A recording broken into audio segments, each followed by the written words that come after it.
If you or a loved one has ever been to the hospital, you're likely aware of how expensive it can be um, to receive medical care, especially if you've ever experienced long term or chronic illness. What you might not know is that part of the reason that medical costs are so high is something called the Certificate of Need Law.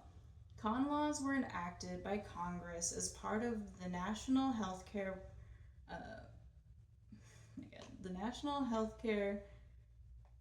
Planning and Resources Development Act of 1974. And the proposed benefits were adequate healthcare resources, more access for rural communities, higher quality care, encouraging healthcare substitutes, and limiting the cost of services.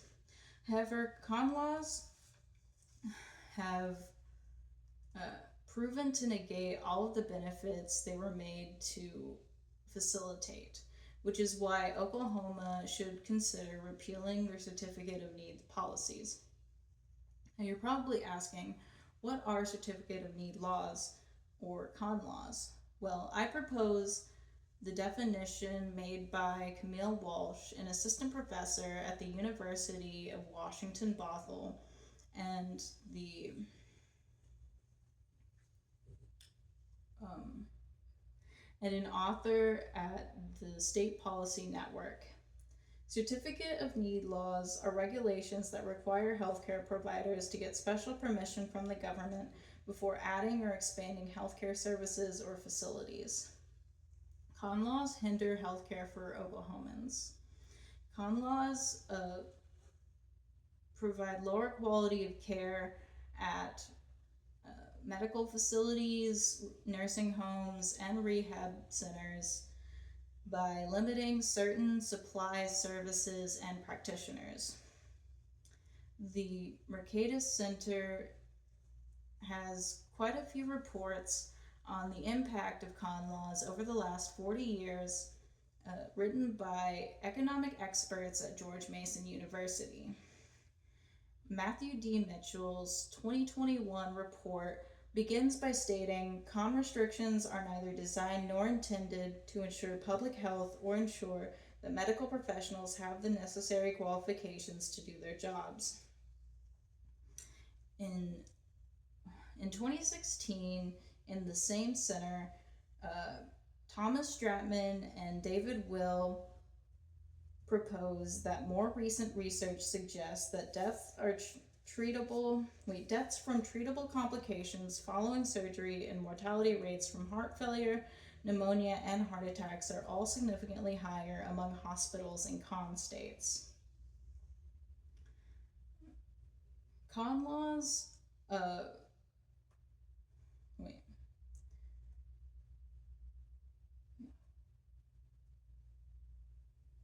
con laws lower the accessibility and affordability of facilities for Oklahomans. According to a report According to Oklahoma State Report in 2020, research finds that con laws are associated with higher healthcare spending per capita, and research also finds that states with con programs have fewer hospitals in general, in rural and non rural areas alike. Lastly, con laws can be very expensive and time consuming to apply for. Um, it can cost up to $5,000 and take over a month for uh, for them to be processed and approved. Specifically for rehab facilities, it can cost up to $10,000 up front. What's more is that competitors are allowed by law to intervene with their own evidence and arguments, potentially delaying or even completely blocking approval. This uh, this application process has only caused delayed care and frustration for the people of Oklahoma.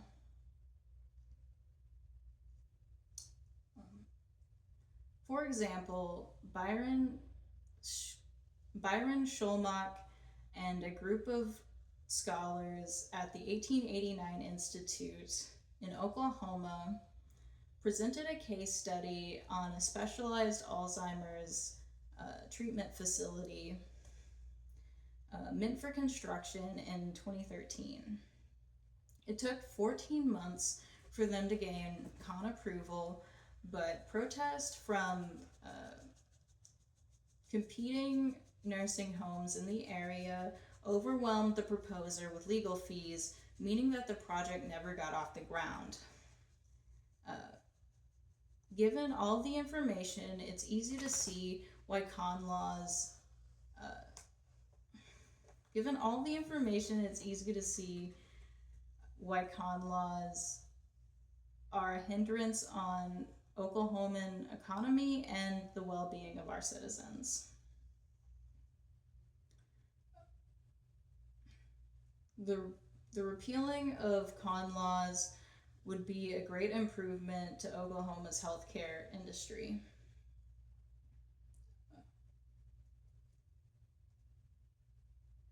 According to a study in 2021, research shows that reforming or repealing these laws would improve both the quality and accessibility of healthcare for Oklahomans while lowering its cost.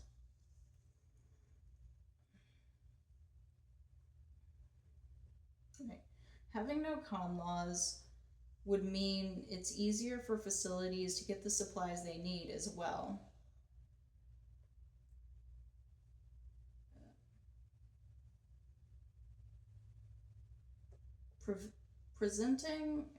Preventing issues like the one stated in a report by Stratman and Will in 2016 that almost half of I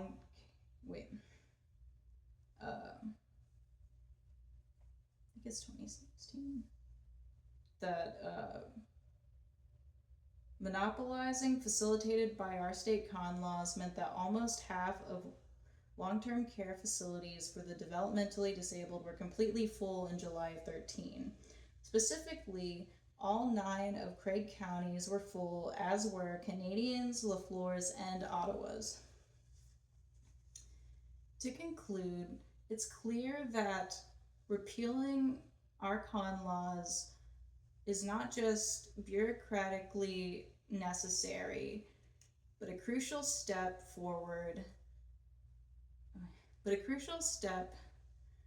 a more healthier and equitable future for Oklahoma. Thank you.